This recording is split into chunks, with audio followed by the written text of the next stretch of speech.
Last Tuesday, on St Patrick's Day, both Queen's and Ulster University announced they were closing all of their teaching practices and other activities across all campuses.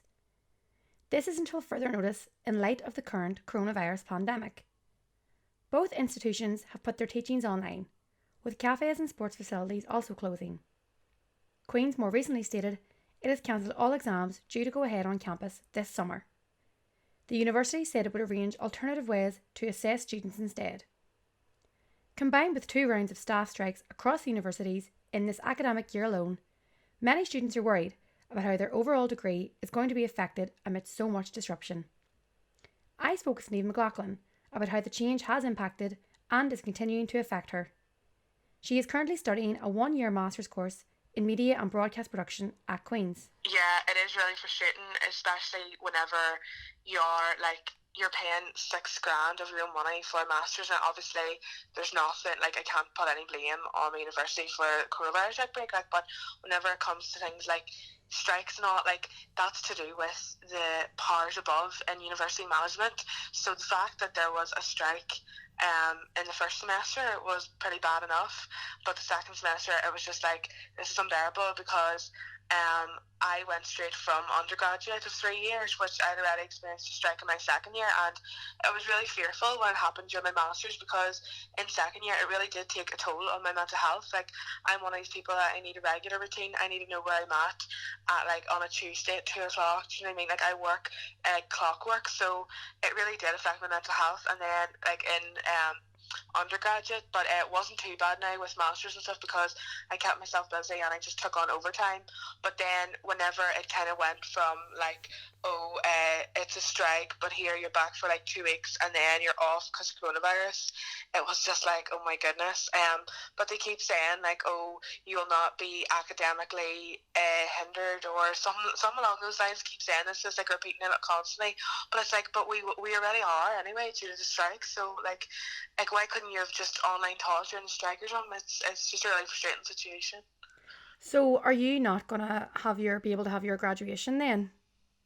I don't know where graduation stands. It's so funny because you see all these memes on Facebook, of all these people FaceTime, and it's graduation 2020. But basically, no. So we have online classes. It's kind of just the lecturers trying to figure out the technology, which keeps malfunctioning. 1 minute you'll see them on webcam, and the next you can only hear them. But you just have to keep going on with it. Deadlines are being pushed back. If we are struggling with certain things, someone will email on behalf of our class, and our lecturer doesn't mind pushing back a week or so. So that's great. It's frustrating that a lot of people are finding it hard that you can't go to the library. So the library's closed from today onwards, which is a big deal for a lot of people who find solace in the library and maybe don't have an easy or quiet environment at their house. So they'll go to the library and physically take out a book, because ebooks aren't for everyone. So it's annoying that that's not an option anymore. But we have been reassured by our own subject librarian, and he's going to do as much as possible. So I don't know what way graduation or whatever will work, because I think everything is kind of just up in the air for the foreseeable. But we still have to work away and do our dissertation and do our assignments. So we will be graduating at some stage. It might not be this year, but we'll be at some stage, all being well. So they are giving you, the university is giving you a bit of leeway. They're not putting too much pressure. And no, we are getting leeway from the university, thankfully, which is great. There is good support systems and stuff, and there is a lot of good advice and all. It's so, and we do all have each other, and if you do ever need anything, your lecturers, is just an email away. It's just all a learning curve. So yeah. What about as well, because of your masters, it sounds like it's quite technical in terms of that, say if you needed access to video or radio production or anything. Yeah, so basically, Queen's Broadcast have its own broadcast equipment store. Many other schools, the film school has their own, I'd assume. But it's been shut down as well. But as well as that, so the store with all the technical production gear has been shut down. But also our practical assignments have now been changed now. Basically we had to do, for my class, we had to do like a radio documentary, so you could have done like a podcast with 8 episodes, or me and my friend were going to do one and it had to be, I think, like 27 minutes or something. But we hadn't started that yet, but obviously we have to interview people for that. Due to social distancing, it's just not safe. So I had set up an interview for Thirsty Pass there, and then basically whenever the uni was like, no, we're closing, and social distancing was like advised by the government, I just contacted the interviewee and I was like, look, our assignment right now is pretty much up in the air. They are still deciding on it, but we have an essay that's like what was going to be due anyway. So the lecturers are just like, look, put the documentary on pause and just really focus on the essay for now. But I know it's okay for me because I haven't written, or I haven't started any of like the radio documentary, but I know there's people that have literally travelled from Belfast to the North Coast and maybe had to take accommodation up there for days on end to actually record their interviewees. So I'd say it's a bit more frustrating for them. Do you feel like because of all the disruptions that you've had during this year with the strikes and now this, do you feel you have gotten the most out of your masters? Like, have you learned as much as you possibly could have done? You know, were you given any work to do during the strikes? Do you know what I mean? Like, do you feel I like know what you mean, yeah.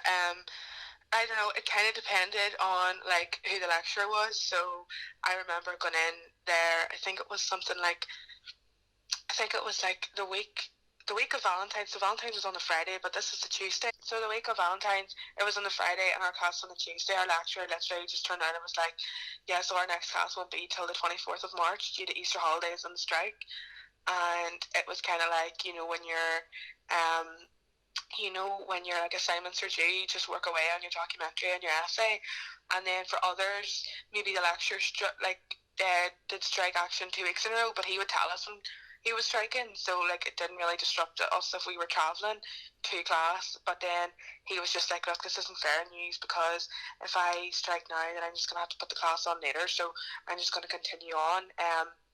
So in some ways, yeah, I feel like first semester was definitely a lot better. Obviously there was no outbreak then that we were aware of.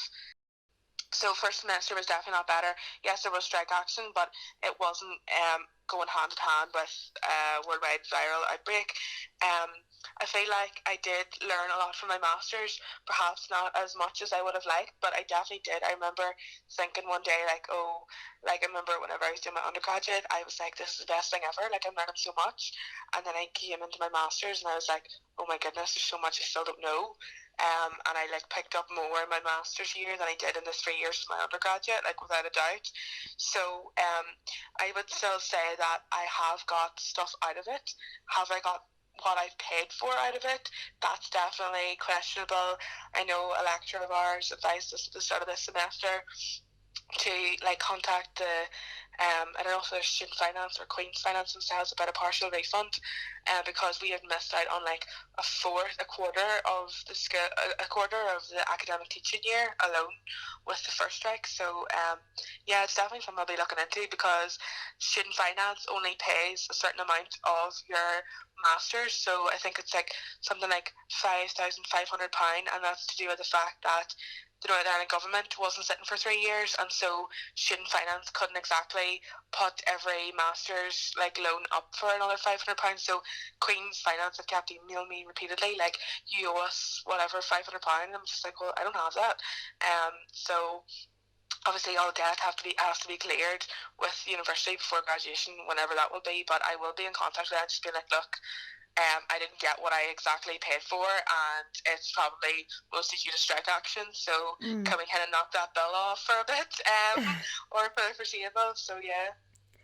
And in terms of Queen's in general, like the university emailing you about the coronavirus, was this well prepared for? Do you think, did you know, when was your final day actually in class, and were you given enough warning? Do you think the university prepared themselves enough for this?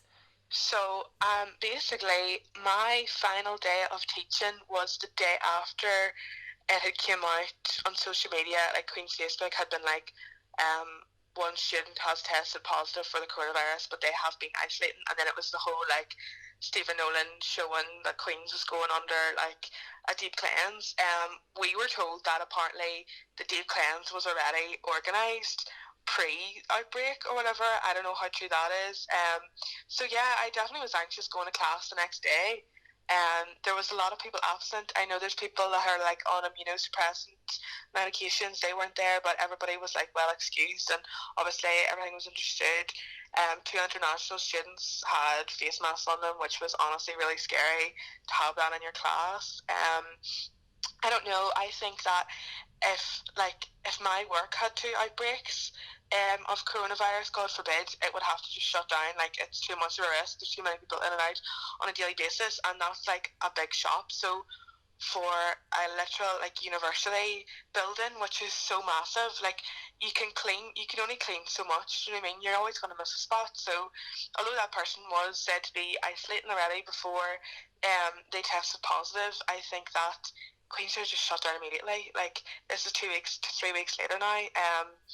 To be honest, it was like I was very anxious to go in, although like you don't know what building that person's been in. There was a lot of rumours going around like, oh, it's a postgrad student, but that's just because the grad school was being cleaned and was being videoed of being cleaned. People are saying it's a pharmacy student. People are saying this, that, and the other. Obviously, a lot of rumours going around and stuff like that. But I think this closure of the university should have been day dot when there was an outbreak, just because like think of the mass of people that go through Queen's on a daily basis. Like, even people that work there, it's too high risk. Even if it was like a small crash or something, it would just be as bad to me.